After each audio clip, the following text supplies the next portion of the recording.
Hello दोस्तों, मैं निखिल दुबे आप सभी का अपने चैनल पे वेलकम करता हूँ।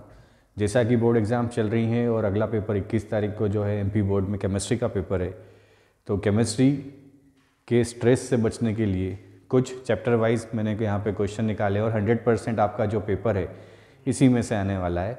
बाद में आप पेपर देने के बाद मुझे कमेंट करके बताइएगा कि कितना परसेंट पेपर जो है इस पूरे समरी में से बैठा है। तो ये चैप्टर वाइज कुछ क्वेश्चन हमने निकाले हैं।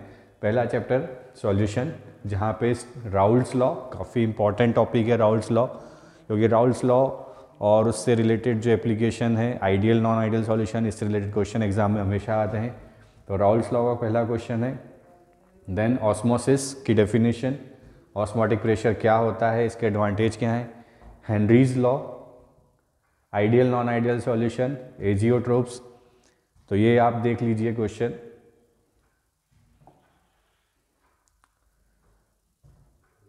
कॉलिगेटिव प्रॉपर्टी से एलिवेशन इन बॉइलिंग पॉइंट, कुछ न्यूमेरिकल्स। ये वो न्यूमेरिकल्स हैं जो आपके प्रीवियस ईयर्स में भी पूछे गए क्वेश्चंस हैं। फिर हम आते हैं चैप्टर 2 इलेक्ट्रिसिटी, इलेक्ट्रोकेमिस्ट्री पे। नर्स्ट इक्वेशन काफ़ी इंपॉर्टेंट टॉपिक है। डेनियल सेल काफ़ी बार पूछा गया क्वेश्चन है। Standard hydrogen electrode, Gibbs energy का न्यूमेरिकल, एक सिंपल सा न्यूमेरिकल जो है आता है।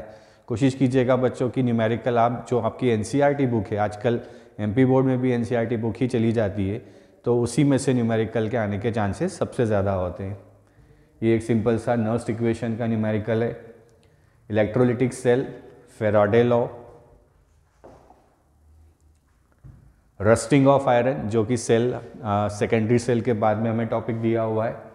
Primary secondary cell, construction working of dry cell, मुझे लगता है ड्राई सेल इस बार आना चाहिए। Numerical on Faraday law. Cell constant, बड़ी सिंपल सी डेफिनेशन यहाँ पे दी जाती है। कंडक्टिविटी, मोलर कंडक्टिविटी की डेफिनेशन। तो ये हमारे चैप्टर 2 इलेक्ट्रोकेमिस्ट्री के कुछ इंपॉर्टेंट टॉपिक्स हैं। कोलराश लॉ, बच्चों ये ज़रूर करके जाइएगा। कोलराश लॉ 100% इस बार आने वाला है। कोलराश लॉ और इसके एप्लीकेशन, कुछ सिंपल से न्यूमेरिकल है कंडक्टिविटी और कोलराश लॉ पे। तो ये हमारे इलेक्ट्रोकेमिस्ट्री के इंपॉर्टेंट टॉपिक्स हैं। फिर आता है हमारा third chapter, chemical kinetics. Chemical kinetics में फर्स्ट ऑर्डर पे न्यूमेरिकल, सिंपल सा फॉर्मूला बेस्ड न्यूमेरिकल आपको पूछा जा सकता है। और फर्स्ट ऑर्डर का डेरिवेशन आपको ज़रूर करना है यहाँ पे, कि फर्स्ट ऑर्डर में किस तरीके से रेट कांस्टेंट को डिराइव किया जाता है। यहाँ पे कुछ ऑब्जेक्टिव्स हैं। रेट डिटरमाइनिंग स्टेप क्या होता है, कुछ सिंपल से रेट कांस्टेंट के न्यूमेरिकल है। डिफरेंस बिटवीन मॉलिक्यूलरिटी और ऑर्डर ऑफ रिएक्शन में क्या डिफरेंस होता है। ऐसे 4 फैक्टर्स जो रेट को अफेक्ट करते हैं, इनके बारे में हमें पढ़ना है। जैसा मैंने आपसे कहा, फर्स्ट ऑर्डर के लिए रेट कांस्टेंट का जो डेरिवेशन है वो आपको सॉल्व करना है। उसी डेरिवेशन पे बेस्ड एक सिंपल सा न्यूमेरिकल है। और इस टाइप के क्वेश्चन पिछले 2 सालों से एमपी बोर्ड में काफ़ी पूछे जा रहे हैं। तो इस टाइप का क्वेश्चन कीजिएगा कि किसी केमिकल रिएक्शन के लिए इतने % रिएक्शन कंप्लीट होने में अगर इतना टाइम लगता है, तो इतने % होने में कितना टाइम लगेगा। इस टाइप का क्वेश्चन आ सकता है। फिर हम आते हैं डी और एफ ब्लॉक एलिमेंट्स पे। काफ़ी सिंपल सा चैप्टर है। सिर्फ एक एक लाइन के कुछ कीवर्ड्स हमें याद रखने हैं और यहाँ पे हमें आंसर लिखना है। जैसे कि मैग्नेटिक प्रॉपर्टी से रिलेटेड कुछ क्वेश्चन है कि कौन पैरामैग्नेटिक होगा। अनपेयर्ड इलेक्ट्रॉन अगर है तो पैरामैग्नेटिक है। अनपेयर्ड इलेक्ट्रॉन, अगर सारे इलेक्ट्रॉन पेयर्ड है तो डायामैग्नेटिक है। हाईएस्ट ऑक्सीडेशन स्टेट हमें पता ही होना चाहिए, मैग्नीज +7 KMnO4 में दिखाता है। Copper plus colourless, copper 2+ coloured. अगर अनपेयर्ड इलेक्ट्रॉन है तो कलरफुल, और अगर अनपेयर्ड इलेक्ट्रॉन नहीं है तो colourless. Then magnesium 2 compound more stable than Fe2+ in +3, half field full field stability का यहाँ पे कॉन्सेप्ट है। लेंथेनाइट कॉन्ट्रैक्शन, ये क्वेश्चन 100% आपके एग्जाम में पूछा जाएगा। इस क्वेश्चन को आपको बिल्कुल याद करना है अच्छे से। Why do transition metal exhibit variable oxidation state, क्योंकि इनके पास डी ब्लॉक में नंबर ऑफ अनपेयर्ड इलेक्ट्रॉन्स होते जाते हैं। अलॉय इजीली बना लेते हैं, साइज कंपैटिबल होता है इसलिए अलॉय बना लेते हैं। Transition metal possess the ability to form complex compounds. Again answer ये है कि इनके पास वैलेंस डी ऑर्बिटल है और इलेक्ट्रॉन अनपेयर्ड इलेक्ट्रॉन है, इसलिए कॉम्प्लेक्स कंपाउंड बनाते हैं। जिंक, कैडमियम, मर्क्यूरी को नहीं कहा जाता ट्रांजिशन एलिमेंट्स, क्योंकि इनके ऑक्सीडेशन स्टेट में डी कंप्लीटली फील्ड होता है। कुछ KMnO4 की प्रॉपर्टीज़ जहाँ पे एसिडिक बेसिक बिहेवियर, एक मुझे लगता है इस टाइप का क्वेश्चन जो मैच द कॉलम में से यहाँ से आना चाहिए। रिड्यूसिंग एजेंट, ऑक्सीडाइजिंग एजेंट की बात है। डिसप्रपोर्शन रिएक्शन, ये पूछा गया क्वेश्चन है आपके एग्जाम में। कोऑर्डिनेशन कंपाउंड, सबसे सिंपल चैप्टर जो कोऑर्डिनेशन कंपाउंड है, यहाँ पे वर्नर थ्योरी का question. IUPAC nomenclature 100% question IUPAC nomenclature से आएगा। मोहर सॉल्ट डबल सॉल्ट होता है, हमें पता है, ये हमने प्रैक्टिकल में भी किया है, पूछा जाता है। इसका फॉर्मूला याद रखिएगा, ferrous ammonium sulphate. Organometallic compound क्या होते हैं? Geometrical isomerism. फिर इस टाइप के क्वेश्चन जो यहाँ पे पैरामैग्नेटिक और डायमैग्नेटिक रिलेटेड क्वेश्चन है, वैलेंस बॉन्ड थ्योरी के क्वेश्चन हैं।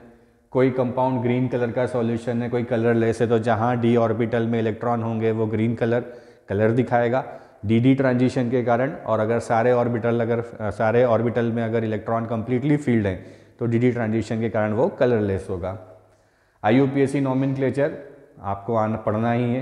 Primary secondary valency Werner theory से क्वेश्चन है। क्रिस्टल फील्ड थ्योरी, इसका आपको इंट्रोडक्शन और स्पेक्ट्रोकेमिकल सीरीज आपको पढ़ना है। हेलो एल्केन, हेलो एरीन्स, यहाँ पे एनाइंशोमर्स, सेंडमेयर रिएक्शन, कुछ ये क्वेश्चंस हैं, आप देख लीजिए। ABC टाइप के क्वेश्चन भी आपको एग्जाम में पूछे गए हैं, तो आपको आइडेंटिफाई करना है ABCD क्या है, इस टाइप के क्वेश्चन आपको पढ़ने हैं। क्लोरोबेंजीन की reaction, halogenation, nitration, sulphonation, alkylation.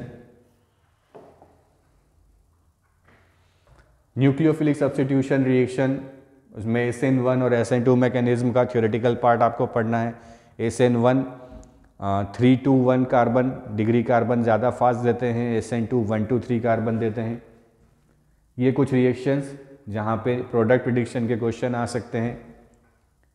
Name reaction, Raschig process, Swarts, Hunsdiecker, Finkelstein, ये आपको पढ़ के जाना है। और साथ में सेंडमेयर, ये कुछ रिएक्शंस आपको पढ़ना ही है।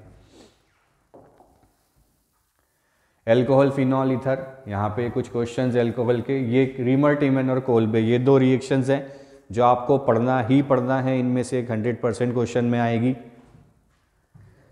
एसिडिक बिहेवियर हमें देखना है, फिनॉल और एल्कोहल का कौन ज़्यादा एसिडिक बिहेवियर होता है। कुछ कन्वर्जन्स यहाँ पे है, कैसे हम फिनॉल से ट्राइब्रोमोफिनॉल और बेंजीन बनाएंगे।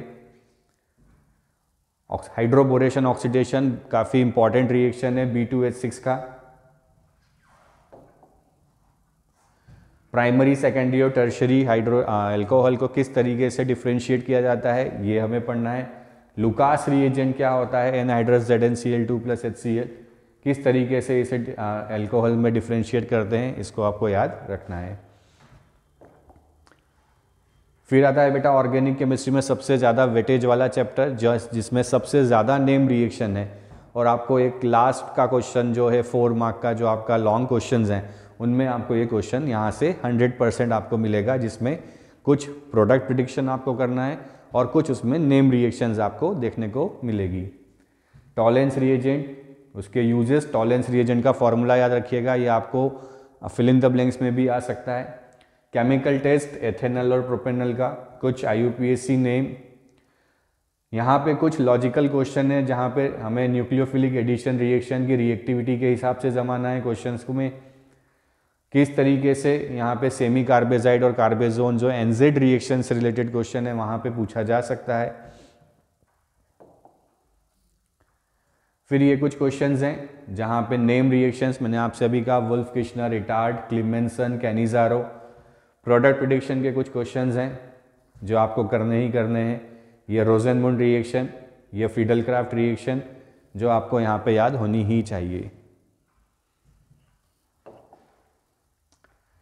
कुछ मैकेनिज्म है न्यूक्लियोफिलिक अटैक का, कार्बोलिक ग्रुप पर किस तरीके से एल्डिहाइड और कीटोन पे न्यूक्लियोफिलिक एडिशन रिएक्शन होता है, और कुछ कन्वर्जन्स जो आपको करने चाहिए।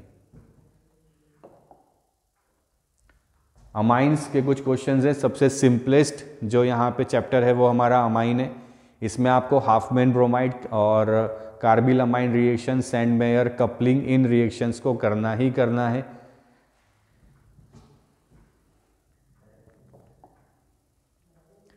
ये कुछ क्वेश्चंस हैं, किस तरीके से हम 1 to 3 डिग्री का डिफ्रेंशिएट कर सकते हैं। मिथाइल आइसोसाइनाइड कार्बिलामाइन रिएक्शन है। देन चैप्टर 12 जो लास्ट हमारा चैप्टर है बायोमोलिक्यूल, सबसे सिंपल चैप्टर, एनसीईआरटी से पूरा रीडिंग करके जाइएगा। विटामिन की डेफिशिएंसी का क्वेश्चन, डीएनए आरएनए में difference, monosaccharides disaccharides, sucrose glucose के रिएक्शंस, उनके स्ट्रक्चर्स, ये आपको याद होने चाहिए। Essential non essential amino acid, peptide linkage, glycosidic linkage, simple से जो टर्म्स हैं वो आपको याद होने चाहिए। तो दोस्तों ये सारे क्वेश्चंस हैं जिन क्वेश्चंस को मुझे लगता है कि एमपी बोर्ड में ये सारे क्वेश्चंस पूछे जाएंगे और 100% आपका पेपर इसी से बनेगा। इस सारी क्वेश्चन की पीडीएफ मैं चैनल के लिंक में डाल दूंगा। आपको कोई भी फर्दर क्वेरी हो तो उसमें मेरा नंबर भी होगा, आप उसमें मुझसे कांटेक्ट कर सकते हैं। Thank you and all the best.